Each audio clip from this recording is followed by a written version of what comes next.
Bismillahirrahmanirrahim. Baru sekarang saya percaya cerita Karbala.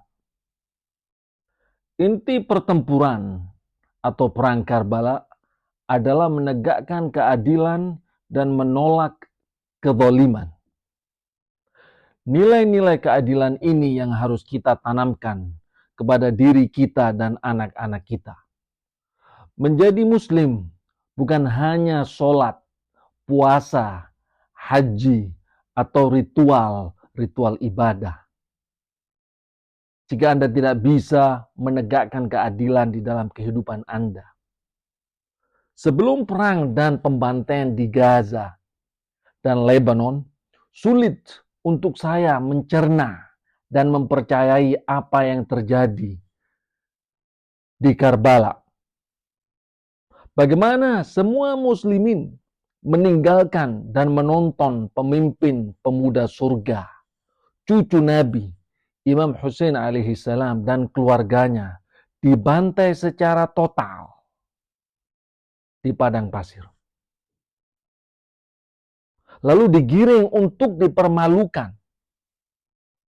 Anda bisa baca dalam semua buku sejarah bagaimana kejadian, bagaimana kekejian, kehancuran yang dilakukan oleh pasukan Yazid bin Muawiyah terhadap Imam Hussein dan 73 anggota keluarganya.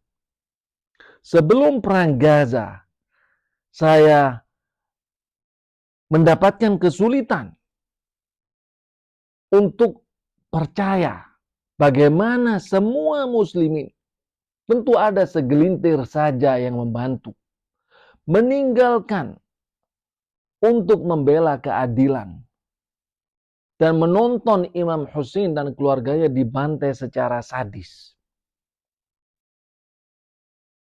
Baru sekarang saya percaya bahwa kenyataan Karbala itu terjadi di dalam sejarah umat Islam. Setelah saya melihat perang di Gaza, mayoritas negara-negara Islam, khususnya Arab, hanya menonton, bahkan membantu Zionis Israel. Menurut laporan United Nations yang terakhir, lebih dari 50.000 telah dibantai oleh Israel. Dan 70% dari 50.000 adalah wanita dan anak-anak kecil. Jadi kurang lebih 35.000 wanita dan anak-anak dibantai. Semua negeri-negeri Arab yang mempunyai hubungan diplomatik dengan Israel, satu pun sampai sekarang ini tidak ada yang berani untuk memutuskan hubungan diplomatik atau at least menjadikan Israeli ambassador sebagai person non grata. Yang lebih ganas lagi, negeri-negeri Arab itu membantu Israel untuk membantai dengan menyuplai makanan, senjata, dan propaganda media. Apakah tidak serupa fenomena pertempuran Karbala dengan pembantaian Gaza dan Lebanon, ayyuhal ikhwah? Yang masih hangat sekali, minggu lalu kapal perang Israel melewati Suez Canal dan kapal Jerman yang bernama Katrina mengedok di Alexandria Port di Mesir, membawa senjata menuju ke Israel untuk membantai wanita dan anak-anak.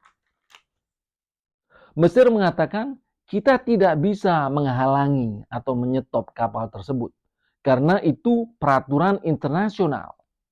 Ya salam, luar biasa. Mesir menegakkan rule of law. Tidakkah mencegah senjata yang akan membunuh dan membantai wanita dan anak-anak juga menegakkan rule of law. Poinnya sangat jelas sekali.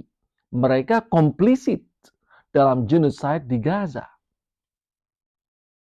Namun yang ironis ayyuhal ikhwah dan aneh sekali dalam pembantaian Gaza adalah ada satu negara yang selama 40 tahun kita ahli sunnah wal jamaah perangi, kritik dengan segala macam cara.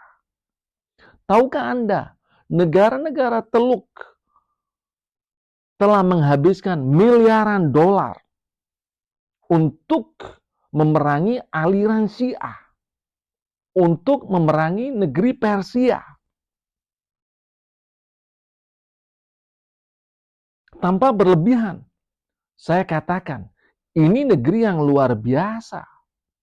Bayangkan, Anda diperangi dengan segala macam cara selama 40 tahun. Lalu terjadi konflik di negara yang 100% ahli sunnah wal jamaah. Namun Anda berkorban jiwa dan raga untuk membela negeri tersebut. Untuk membela saudara muslim yang dibantai.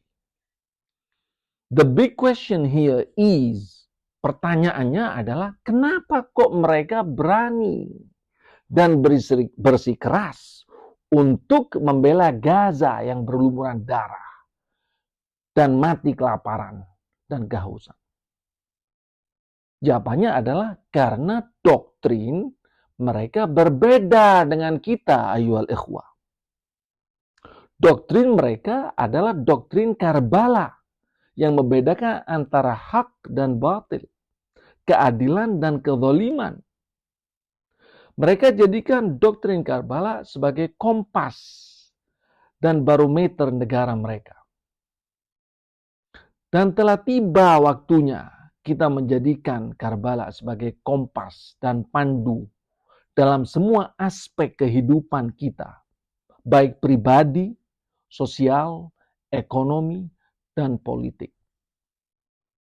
Amerika Serikat, Eropa, dan negeri-negeri boneka Arab semuanya komplisit dalam pembantaian di Gaza. Semua mereka mengintimidasi dan membuli negeri Persia yang membela Gaza dengan kekuatan militer yang dahsyat dan embargo ekonomi yang mencekik.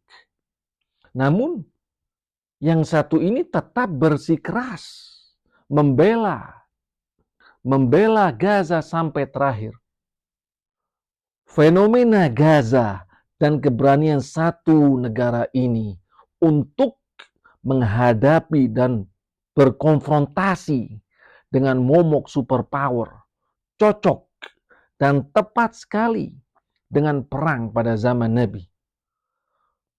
Surat Al-Imran ayat 173. Alladzina qala lahumun nas inna nasa qad jama'u lakum fakhshawhum fazadahum imana wa qalu hasbunallahu wa ni'mal wakil. Mereka yang ketika orang-orang mengatakan kepadanya, sesungguhnya semua musuh-musuh Quraisy telah berkumpul untuk menyerang dan menumpas kalian semua. Be afraid of them. Maka takutlah kalian kepada mereka. Namun intimidasi kata itu bahkan menambah iman mereka. Lalu berkata, cukuplah Allah yang menjadi penolong dan pelindung kami. Marilah kita jadikan doktrin dan nilai-nilai luhur Karbala menghiasi dan mewarnai kehidupan kita ketika kita berinteraksi dengan semua manusia di dalam hidup kita. Walillahil izzatu walirasulihi walil mu'minin walakinnal munafiqina la ya'lamun. Sesungguhnya kemuliaan hanya bagi Allah, Rasul dan orang-orang mukmin, tetapi orang-orang munafik tidak mengetahuinya. Thank you very much.